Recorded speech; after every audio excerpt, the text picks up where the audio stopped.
KPCC president എന്ന് പറഞ്ഞൊരു പുങ്കവരി ഇവിടെ ഉള്ളൂ. അയാളുടെ നട്ടലിന്റെ സ്ഥാനത്ത് വാഴപ്പിണ്ടിയാണ് എന്നുള്ളത് ഇപ്പോഴാണ് ബോധ്യപ്പെട്ടത്. അപ്പോൾ ഇത്ര പ്രഗത്ഭനായ ഒരാളെ അന്വേഷിച്ച് കണ്ടുപിടിച്ച് കൊടുത്ത് KPCC പ്രസിഡന്റ് ആക്കിയവരെയാണ് നമ്മൾ കൂട്ടുതൊഴുന്നത്.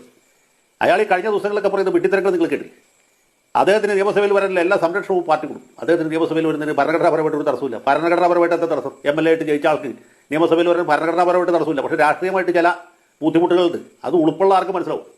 മാത്രമല്ല, പാർട്ടിയുടെ പ്രാഥമിക അംഗത്വത്തിൽ നിന്ന് സസ്പെൻഡ് ചെയ്യപ്പെട്ട ആൾക്ക് നിയമസഭയിൽ വരാനായിട്ട് ഇയാളുടെ സംരക്ഷണം കൊടുക്കും. എങ്കിൽ പിന്നെ കോൺഗ്രസ് പാർട്ടി എന്തിനാണ് അയാളെ പുറത്താക്കിയത്?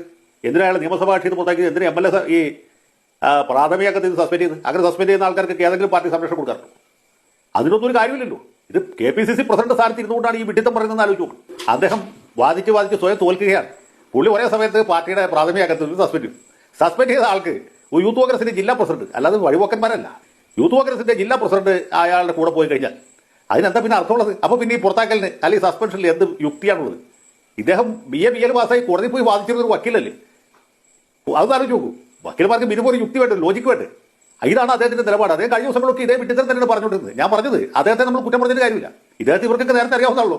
ഈ നാട്ടിൽ ഇത്ര യോഗ്യന്മാരായ കോൺഗ്രസ്സുകാരുണ്ടായിട്ട് ഇദ്ദേഹത്തെ തെരഞ്ഞു പിടിച്ച് എഴുന്നപ്പിച്ച് കതറുമുപ്പായൊക്കെ ഇസ്തിരിയിട്ട് ഇന്ദിരാഭവനി കൊടുത്ത് താങ്കളാണ് K. സുധാകരന്റെ പിൻഗാമിയായിട്ട് ഇവിടെ ഇരിക്കേണ്ടത് എന്ന് പറഞ്ഞപ്പോൾ അവരാരെയൊക്കെയാണ് പരിഹസിച്ചത്? KPCCക്ക് യോഗ്യന്മാരെ ഇതുമാത്രം പ്രസിഡന്റുമാരുണ്ട് ഇല്ല. R. ശങ്കർ ഇരുന്ന കസേരയാണ്. അതുപോലെ TO ബാബ ഇരുന്ന കസേരയാണ്. AK ആന്റണി ഇരുന്നതാണ്. VM സുധീരനും മുല്ലപ്പള്ളി രാമേന്ദ്രനും വരെ ഇരുന്ന ഒരു സ്ഥാനത്താണ് ഇതുപോലെ ഒരു ഈ യൂത്ത് കോൺഗ്രസ്സുകാരുടെ ഭാഷ പറഞ്ഞ ഒരു വാഴയെ കൊടുത്തിരുത്തിയത്. കഷ്ടമല്ലേ? ഇത് കാണുന്നത് ഓരോ കോൺഗ്രസ്സുകാരും ലജ്ജിക്കും എന്നാണ് എൻ്റെ അഭിപ്രായം.